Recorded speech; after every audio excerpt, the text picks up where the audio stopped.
It began with something so small, so simple, that I never thought it would spark a war with the HOA. I had started a community garden in the empty patch of land at the edge of our neighborhood. It wasn't much at first, just a few rows of tomatoes, some cucumbers, basil, and sunflowers stretching toward the sky. Neighbors began wandering by, curious at first, then eager to help. Soon kids were watering the plants after school. Families were bringing seeds, and even the quietest people on the block came alive when they saw something growing. It wasn't just a garden.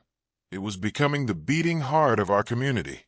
But to the HOA, it wasn't beauty. It wasn't life. To them, it was a violation. The letter came folded neatly in an envelope, stamped with their logo like it carried the weight of the law. Remove the unauthorized garden immediately. Unauthorized. That was the word they used, as if growing food, as if creating beauty, as if bringing neighbors together was some kind of crime. They said it disrupted the uniform appearance of the community and lowered property values.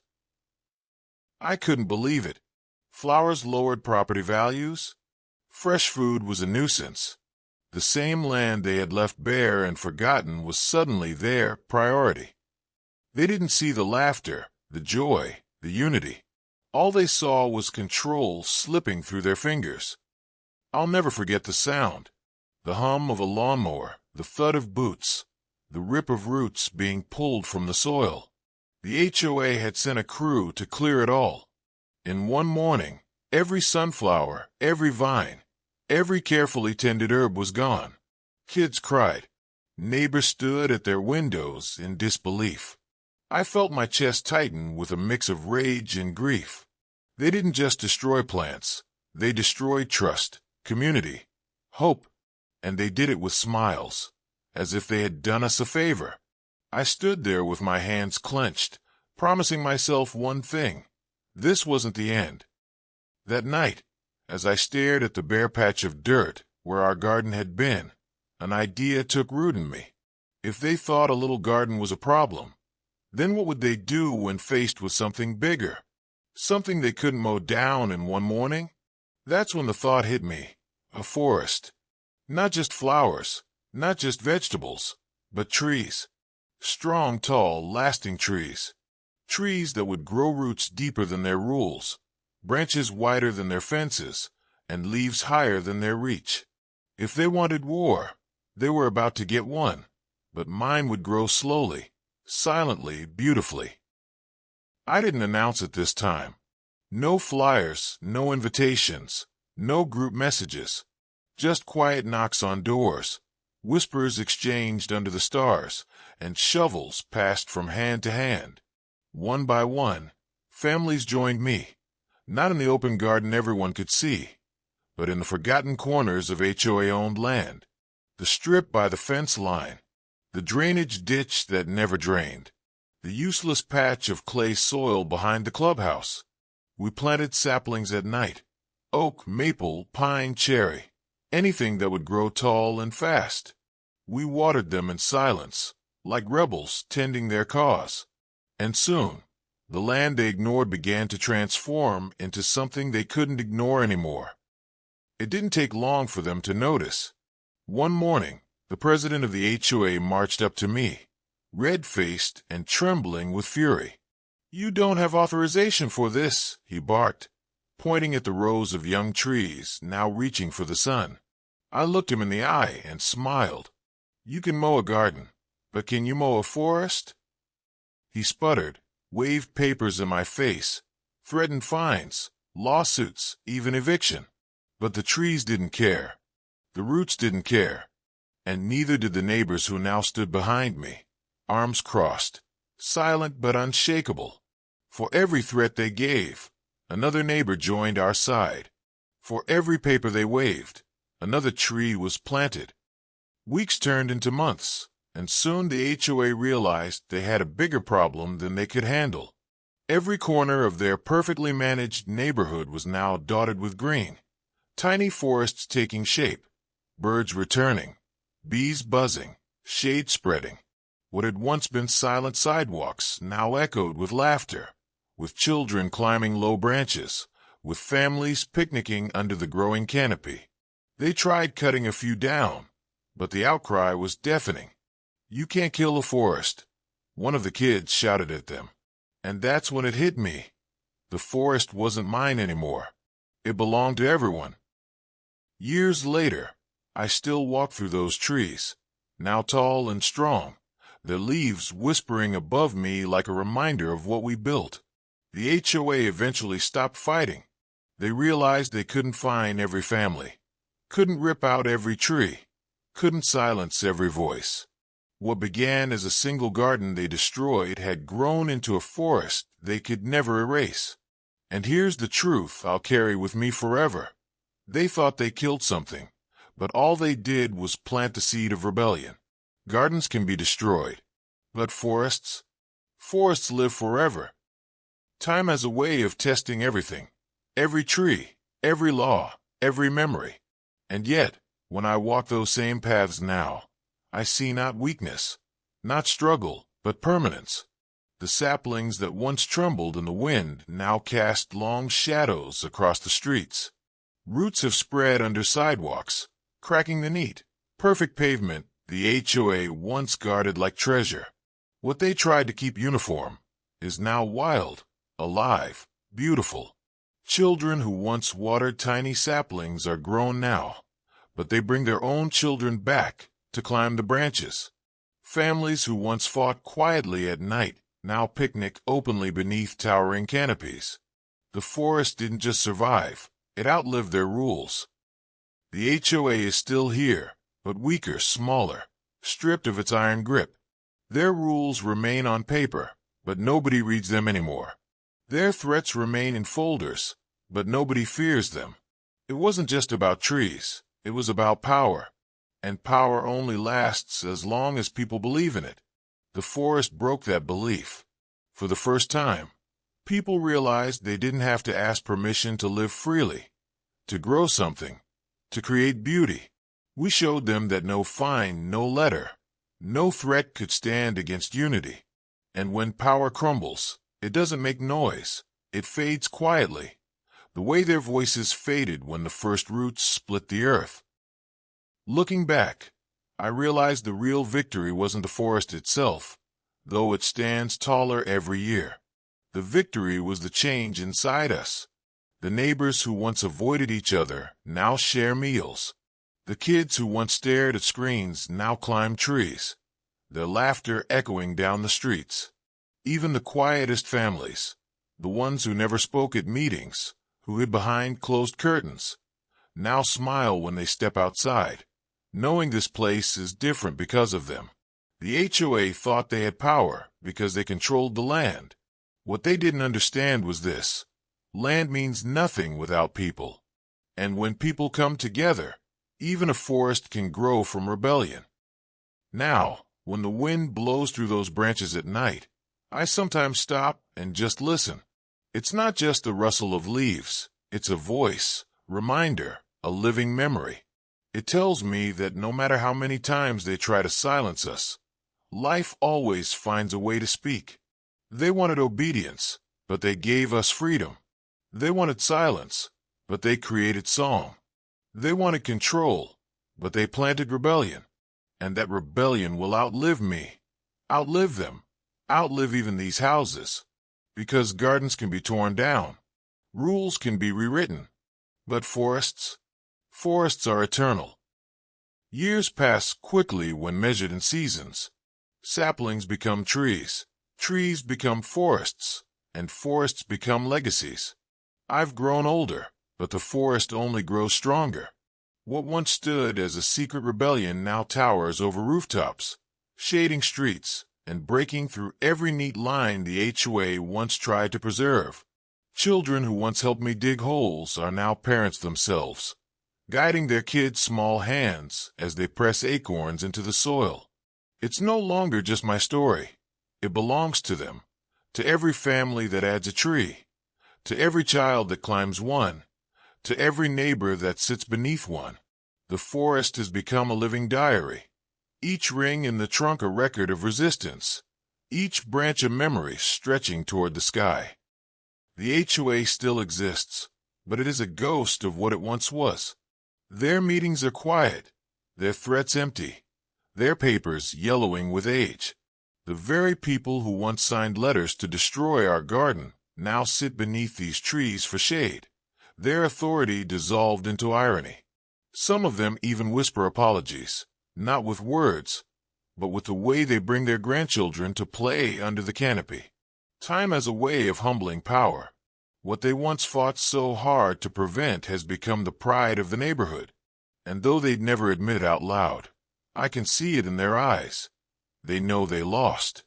Not to me, not even to us, but to the forest itself. I've learned something from watching these trees grow year after year. You can cut down a flower, pull out a garden, even pave over the soil, but you cannot stop life when people believe in it. You cannot silence roots once they've taken hold. You cannot erase a rebellion that grows in the open, visible for all to see, every single day. The HOA thought they were keeping order, but in truth, they reminded us of something far older than their rules, that the earth belongs to those who care for it, not those who control it. Every oak, every pine, every maple that rises above this place is proof that life itself is the greatest act of defiance. Sometimes, when I walk through the forest at dusk, I imagine a future I'll never see. Children not yet born chasing each other through the shade. Families gathering under branches that now stretch wider than streets. The old houses eventually falling, but the trees remaining, silent guardians of a battle long since forgotten. One day, no one will remember my name. They won't remember the letters, the fines, the confrontations, but they will walk through this forest and feel what we felt, that freedom can take root in the smallest of places, and once it grows, nothing can stop it. That is the true legacy. Not me, not even us, but the forest, the eternal forest that began with nothing more than a garden. There's a truth about forests that no one tells you until you stand inside one. Trees remember. They remember the hands that planted them, the storms they survived, the footsteps that pressed down the soil at their base. When I place my palm against the rough bark, I feel more than wood. I feel history, the laughter of children from years past, the whispered conversations of neighbors planting by moonlight, the fury in my chest when the garden was torn down. The forest has absorbed it all, and when the wind moves through the leaves, it carries those memories forward, so that even long after I am gone, the story will still be told without words. Houses crumble, fences rot, pavement cracks. The rules of the HOA fade into dusty binders, stacked in forgotten offices. But the forest? It only grows stronger. With every passing year, roots push deeper, branches stretch farther, and the shade grows darker and cooler. What once was a rebellion has become a sanctuary, not just for us, but for birds, for foxes, for every wild thing that found its way back when the rules finally fell silent. Even the seasons move differently here. Autumn paints fire across the canopy. Spring fills the air with blossoms. Winter turns the branches into silver bones against the sky. Time may erase our names, but the forest defies time itself. Sometimes I wonder how people will speak of this place long after we are gone. They won't remember the meetings, the angry letters, the threats shouted in the street. They'll tell it as something else, something bigger than what it was. They'll say, once, when power tried to silence a community, the people answered with trees. They'll say, once, when a garden was destroyed, a forest rose in its place. And though the details may blur, though my name will vanish into dust, the story will remain. Because legends aren't about the people who start them. They're about the truth that survives. And the truth is this: life cannot be stopped once it takes root. So here I stand, at the edge of the woods that were never supposed to exist, listening to the rustle of leaves, that sound like 1,000 voices speaking as one. I know that one day my footsteps will no longer press into this soil. My house will crumble, my voice will fade, and my time will end. But the forest will remain. It will stretch its branches toward the sun. It will shelter generations yet unborn, and it will carry our rebellion in silence.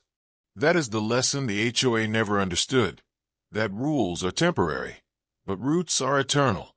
They thought they stopped a garden, but in truth, they began a legend, and legends, like forests, never die.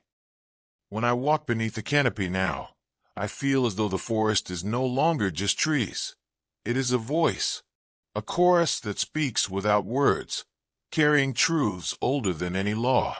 The leaves murmur in the wind, and if you listen closely enough, you can hear the rebellion echo in their rustle. It is as though the forest remembers what was done, who fought, and why it mattered. Every gust of wind feels like a whisper saying, "We endured." Every branch that bends toward the sky feels like a hand raised in victory. And though I am only one person who once carried a shovel and a seed, the forest makes me eternal. My name may vanish, but my defiance has found roots deeper than my bones. There are nights when the moonlight filters through the branches, casting shadows across the ground like ancient watchmen. On those nights, I realize something. The forest is no longer just ours. It is a guardian. It protects us, shelters us, and reminds us that freedom doesn't need permission. The HOA's bylaws, their letters, their endless rules, they were paper. The forest is stone. They burned their authority into words, but we carved ours into the earth itself. And now, even when storms rage, when winds howl, when years drag forward, the forest stands tall, silent and unshakable. It guards not just the land, but the idea that once bloomed here, that people, united, can outgrow fear. There are nights when the moonlight filters through the branches, casting shadows across the ground like ancient watchmen. On those nights, I realize something. The forest is no longer just ours. It is a guardian. It protects us, shelters us, and reminds us that freedom doesn't need permission. The HOA's bylaws, their letters, their endless rules, they were paper. The forest is stone. They burned their authority into words, but we carved ours into the earth itself. And now, even when storms rage, when winds howl, when years drag forward, the forest stands tall, silent and unshakable. It guards not just the land, but the idea that once bloomed here, that people, united, can outgrow fear. And so, as I take one last walk along these routes, I understand the truth I've been chasing all these years. Gardens can be destroyed. Laws can be rewritten. People can be silenced. But forests? Forests live beyond all of it. They endure storms. They outlast walls. They grow through cracks. And they carry memories in their rings. They are not temporary victories. They are eternal monuments. The HOA thought they were keeping order, but in truth, they were only planting chaos into our hearts, and that chaos grew into unity. I see it now in every trunk that towers over me, in every shadow cast across the ground, in every leaf that flutters down like a quiet reminder. Freedom does not beg for permission. Freedom does not wait for approval. Freedom grows where it is planted, even in the smallest corner of soil, and once it takes root, it will never bow. The rebellion we began was not loud, not violent, not reckless. It was patient. Patient enough to outlast them, patient enough to outlast me, patient enough to become something greater than all of us. That is the legacy, the victory, the eternal reminder. They thought they killed a garden. Instead, they created a forest. And that forest is no longer mine, no longer ours. It belongs to time itself. One day my footsteps will vanish from these paths. My house will crumble into dust, and my voice will be forgotten in the silence of years. But the forest will remain, stretching its branches higher, sheltering generations I will never meet, whispering truths I will never hear. And perhaps, when someone walks here centuries from now, they will stop for a moment, place their hand against the bark, and feel what I felt, that rebellion lives on in the roots, that freedom breathes in the leaves, and that legends, like forests, never die.